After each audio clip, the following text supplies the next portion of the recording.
스페너라고 하는 신학자가 남긴 유명한 말이 있습니다. 성경을 다이아 반지에 비유를 한다고 하면 이 로마서라고 하는 것은 그 반지의 다이아몬드와 같고, 그리고 특히 로마서 8장은 그 다이아몬드의 가장 광채가 나는 부분과 같다. 성경 가운데서 이 로마서가 차지하는 비중, 그리고 특히 8장 말씀이 얼마나 이게 귀중한 말씀인가를 잘 표현해주고 있는 그런 말이라고 할 수 있겠습니다. 그래서 이렇게 말하기도 합니다.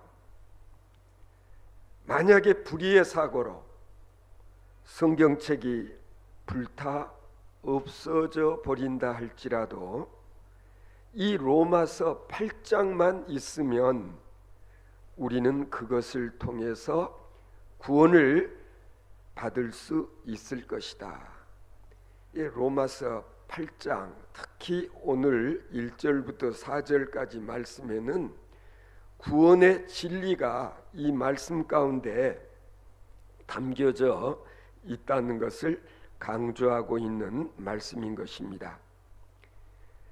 특히 오늘 1절부터 4절까지의 이 말씀은 8장 가운데서도 가장 귀한 말씀이면서도 조금은 어려운 그런 내용의 말씀이라고 할 수 있습니다. 그럼에도 불구하고 많은 사람들이 이 말씀을 통해서 변화되어 새 사람이 되고, 그리고 은혜를 받고 구원에 이르면서 또 높은 신앙의 경지에 들어가게 되는 그런 경우가 종종 있다는 것입니다. 바로 이 말씀 속에 바울의 신학과 그리고 그의 많은 교리, 그리고 그의 신학적 지식이 바로 이 말씀 가운데 함축되어 있다라고 말을 해도 과언은 아닌 것입니다. 그래서 흔히들 이 말씀이 바울 신학의 엑기스요, 바울 신앙 고백이요, 그리고 우리들도 바울처럼 이와 같은 신앙 고백을 할 수 있어야 된다라고 말하기도 합니다. 오늘 본문의 주제는 그러므로 이제 그리스도 예수 안에 있는 자에게는 결코 정죄함이 없다. 예수 그리스도 안에 있는 자에게는 결코 정죄함이 없다 라는 이 선언, 이것이 바로 소위 복음이 아니고 무엇이겠냐, 그런 뜻인 것입니다. 로마서 1장부터 우리가 7장까지의 말씀을 상고해 왔습니다마는 이 8장은 앞서 이야기했던 모든 것들을 이렇게 압축 집약해 놓은, 그래서 엑기스와 같은 말씀이다라고 표현을 하는 것이죠. 오늘 본문 서두는 이렇게 시작되지 않습니까? 그러므로 이제 그리스도 예수 안에 있는 자에게는 결코 정죄함이 없다라고 선포를 합니다. 예수 그리스도 안에 있는 자에게는 결코 정죄함이 없다. 우리는 바로 이 말씀에 근거해서 우리가 신앙 고백을 하게 되어지고, 이 말씀으로 우리는 구원을 얻게 되어진다라고 말할 수 있는 것입니다. 오늘 이 성경 요절 이 짧은 말씀 가운데 이제라는 이 말 속에 대단히 중요한 의미가 담겨져 있는 것입니다. 여기서 이제라고 하는 것은 언제냐? 그것은 내가 구원을 받은 때, 뭐 가끔 소위 그 구원파에 속한 사람들이 짓궂게 막 물고 늘어지는 그런 경우 경험해 보신 적이 있으신지 모르겠어요. 막 집에 찾아와 가지고 대뜸 당신이 구원받은 때가 언제인가, 몇 날, 며칠, 몇 시에 당신이 구원을 받았느냐고 따져 물으면서 거기에 대해서 시원하게 답변을 못하면 세상에 자기 생일을 기억하면서 자기 구원받은 날 시간도 기억 못한다고 이제 핀잔을 주어가면서 이렇게 뭔가를 심어보려고 노력을 하는 그런 사람들이 있지 않습니까? 이제는 내가 구원을 받는 그때가 언제였던가? 내가 율법에 속하지 아니하고 은혜 속에서 은혜를 따라 사는 삶을 말하는 것입니다. 이제는 은혜가 나타나서 은혜가 은혜되는 시간이므로 나는 결코 예수 안에서 정죄함을 받지 않는다. 소위 무죄의 선언을 받는 그런 순간을 말하는 것입니다. 가령 이런저런 일들로 형사 고발이 되어서 뭐 경찰서 검찰에 물려다니면서 수사를 받는 사람이 결국에는 기소가 되고 그리고 재판을 받게 되는데 가장 듣고 싶은 말은 뭐겠습니까? 판사가 당신은 무죄다. 뭐 지금까지 많이 취조를 받고 그리고 수사를 이렇게 받았지만 판사가 당신은 혐의 없음, 당신은 무죄다 라고 선고했을 때 그 말을 듣는 순간 얼마나 기쁘고 홀가분할까. 어제도 어느 목사님께서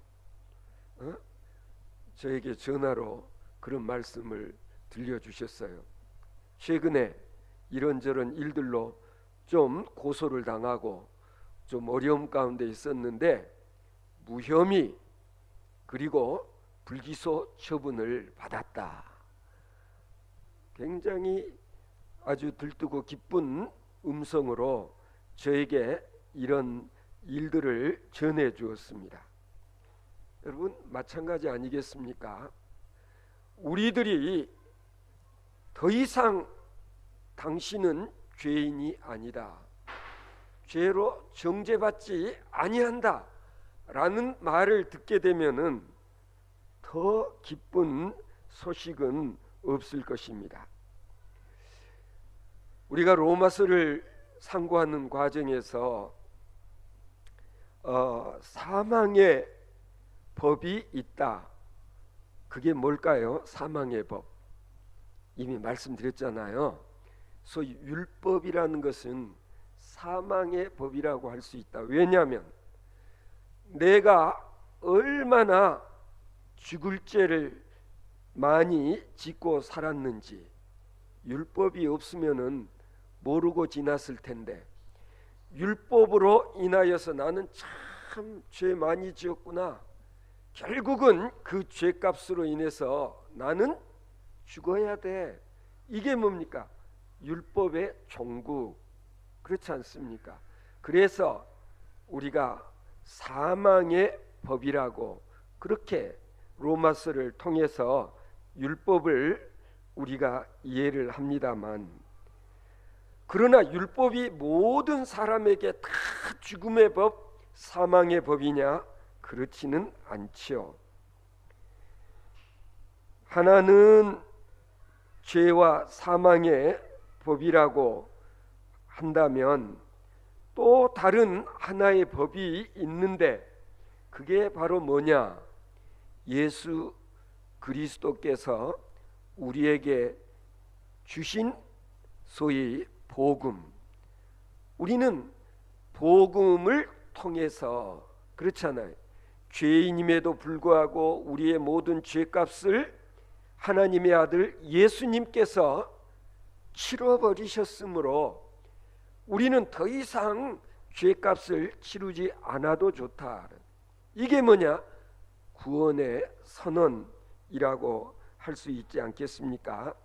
오늘 8장 이전 7장까지의 말씀은 율법으로는 우리가 정말 죽음에 이를 수밖에 없지만은 예수 그리스도로 말미암아 우리는 생명의 법을 통해서 우리는 더 이상 죄인이 아니라는 그런 은혜의 경지에 들어가게 된다는 것을 바울 사도께서 지금 이야기하고 있는 것입니다.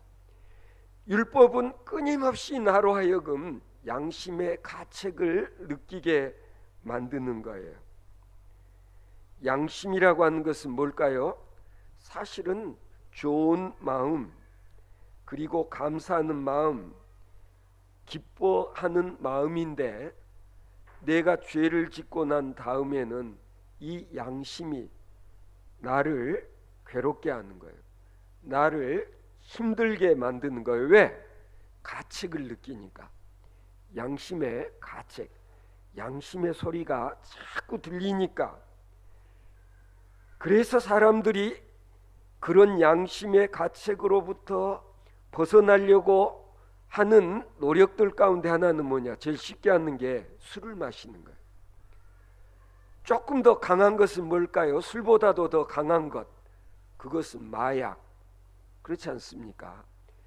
그리고 뭔가 육신의 어떤 정욕에 그냥 탐닉하면서 양심의 소리로부터 벗어나려고 하는 사람들의 모습들, 우리가 종종 보기도 하고 경험하는 일들 아닙니까?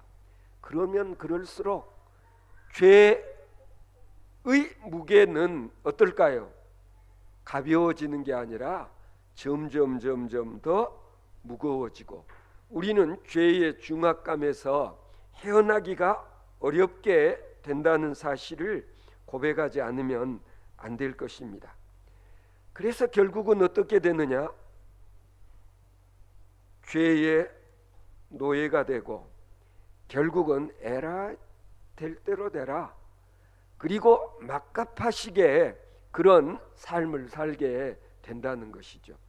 그래서 한 번 죄를 지은 사람이 또 죄를 짓게 되고, 그래서 전과자가 되잖아요.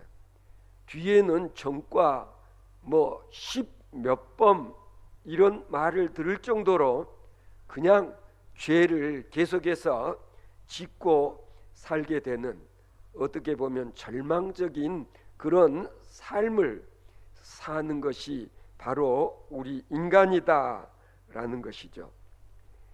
우리가 바울 신학을 이해하는 데 있어서 이 점이 대단히 중요합니다. 다른 또 하나의 법인 성령의 법이라는 게 있다. 그것은 예수 그리스도 안에 있는 생명의 법이라고 바울 사도께서 명명을 합니다. 바로 이 법이 우리를 그리스도에게로 인도한다는 것입니다. 이 법을 달리 표현하자면 사랑의 법이요 생명의 법이라고 말할 수 있다는 것입니다. 이 법이 우리에게 사랑을 주고, 그리고 희망을 주고, 그리고 우리들로 하여금 구원에 이를 수 있게 한다라는 거예요. 그러므로 이 법을 이름하여서 생명의 법이라고 그렇게 부를 수 있다는 것이죠. 이 법은 우리들에게 두려움 대신에 사랑을, 그리고 저주 대신에 감사하게 하는 그런 법이기 때문에 우리는 이 법을 성령의 법이라고 한다. 성령의 법은 우리로 하여금 정말 원수까지도 나중에는 사랑할 수 있게 하는 그런 힘이 있다는 얘기예요. 그런 점에서 죄를 지은 자에게 필요한 것은 정죄하는 것이 아니라 오히려 용서하고 그리고 사랑하는 것이다. 그렇게 우리가 이해를 할 수 있는 것입니다. 오늘 사도 바울은 2절 말씀을 보면은 아주 확신에 찬 이런 고백을 합니다. 그러므로 죄와 사망의 법에서 그리스도 안에 있는 생명의 법, 성령의 법이 우리를 해방시켰다는 것입니다. 이것이 바로 우리 그리스도인들이 누리는 자유다. 그래서 진리가 너희를 자유케 하리라 라는 요한복음서에 있는 말씀과 괴를 같이 하는 말씀이지 않을까. 결코 우리는 정죄함을 당하지 아니한다. 왜? 내가 어느 법 아래 있느냐에 따라서 율법과 같은 죽음의 법 아래에 있으면 결코 이런 일들을 우리가 경험할 수 없어요. 그러나 우리가 생명의 법, 성령의 법 아래 있게 되어지면 우리는 놀라운 이와 같은 은혜를 체험할 수 있게 된다는 것을 바울 사도께서 지금 가르쳐 주려고 하는 것입니다. 우리 사람들에게는 누구에게나 다 소위 본능이라는 것이 있어서 자연 법칙에 따라 삶을 살아갈 수밖에 없는 것입니다. 한편으로는 이성의 법의 지배를 받고 말씀드렸던 대로 양심이라는 법의 지배를 받으며 살 수밖에 없죠. 따라서 우리는 늘 양심에 비추어서 부끄럽지 않게 살려고 노력하는 것은요, 신앙인이나 그렇지 않은 사람들이나 다 마찬가지. 안 믿는 사람들도 소위 양심의 법에 따라 가책이 없는 그런 삶을 살려고 무던히 노력하지 않습니까?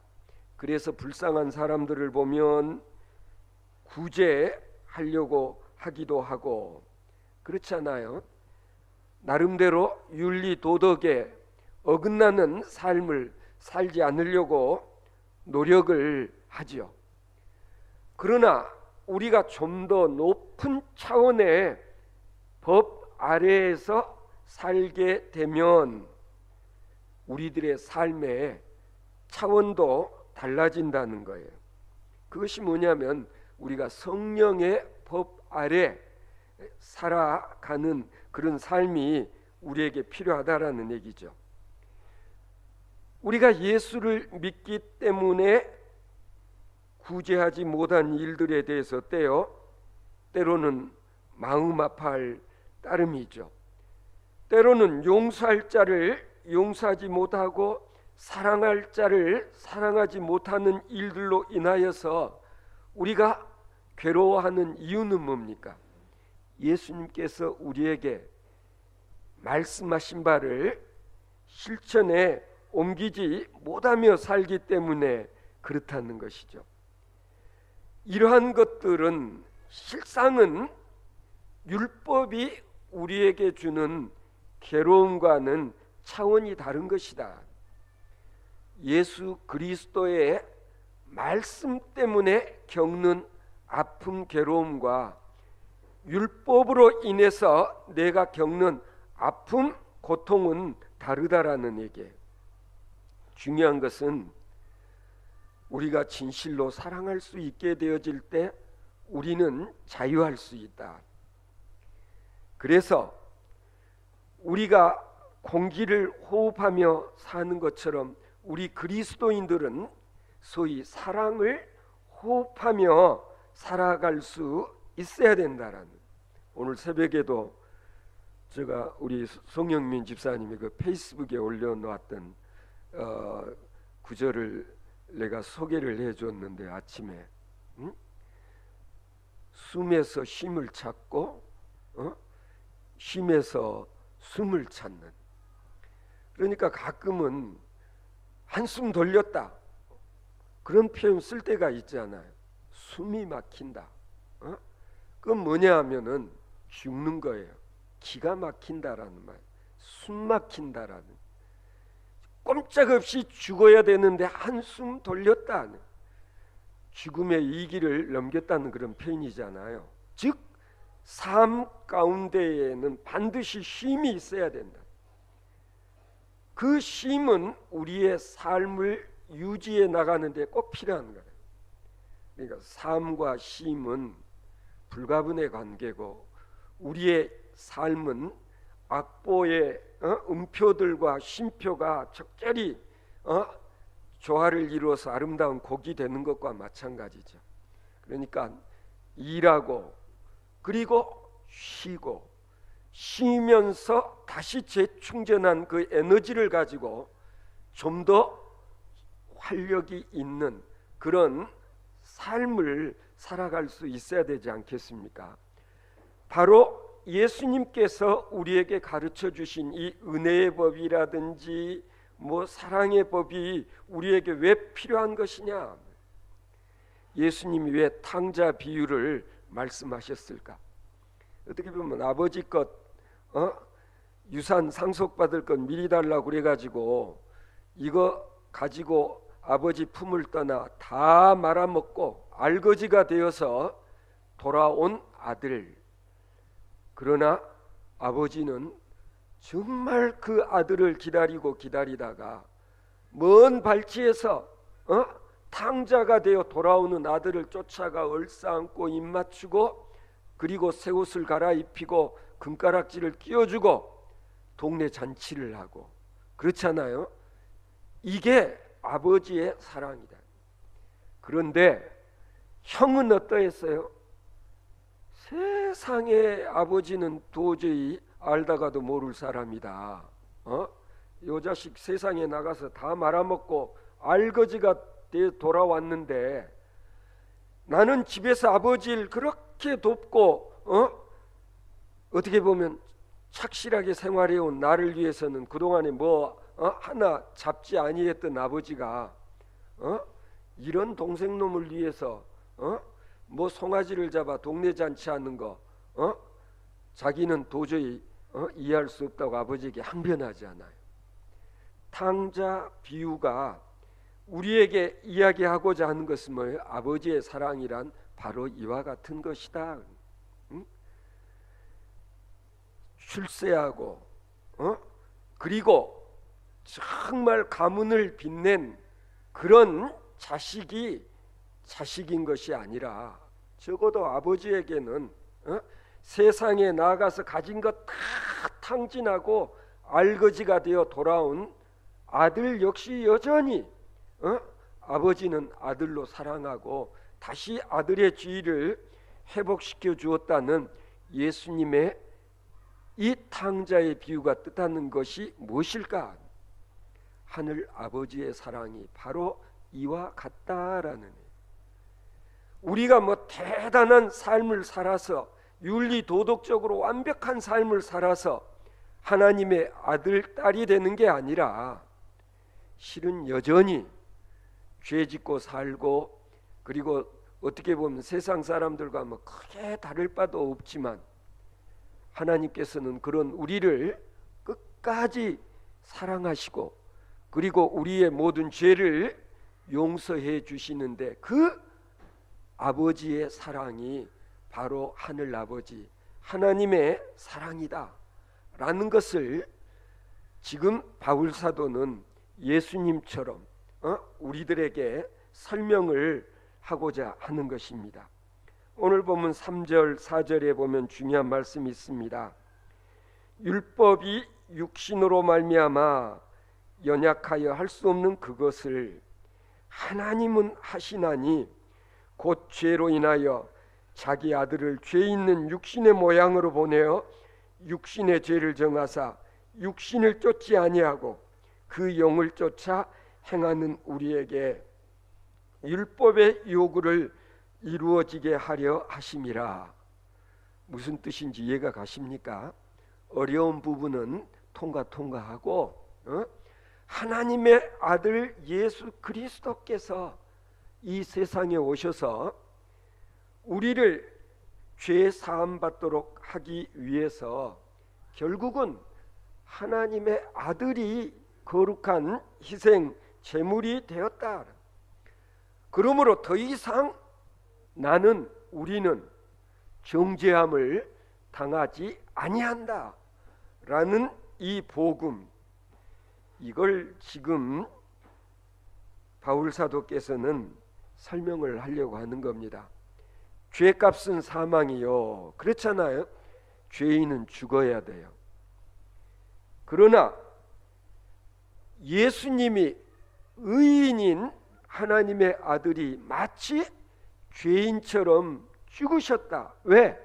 실은 내가 죽어야 되는데 예수님이 대신 죽으심으로 인해서, 그러므로 우리는 더 이상 죄값으로 정죄함을 당하지 않는 우리가 되어질 수 있었다는 거예요. 의인이 죄인처럼 죽으셔서 죄인인 우리가 이제는 의인처럼 살 수 있게 되었다 하는 이것이 복음이라는 것입니다. 하나님께서는 아들 예수로 하여금 율법을 완전히 충족시키시고 그리스도로 십자가에 죽으시게 하심으로 율법을 완성시키셨다. 예수님이 말씀하시기를 나는 율법을 폐하러 온 것이 아니라 완성시키러 오셨다고 말씀하신 것과 또한 괴를 같이 한다 할 것입니다. 따라서 우리는 더 이상 율법으로부터 속박당하지 아니하고 율법이 우리를 정죄하지 못하게 될 것입니다.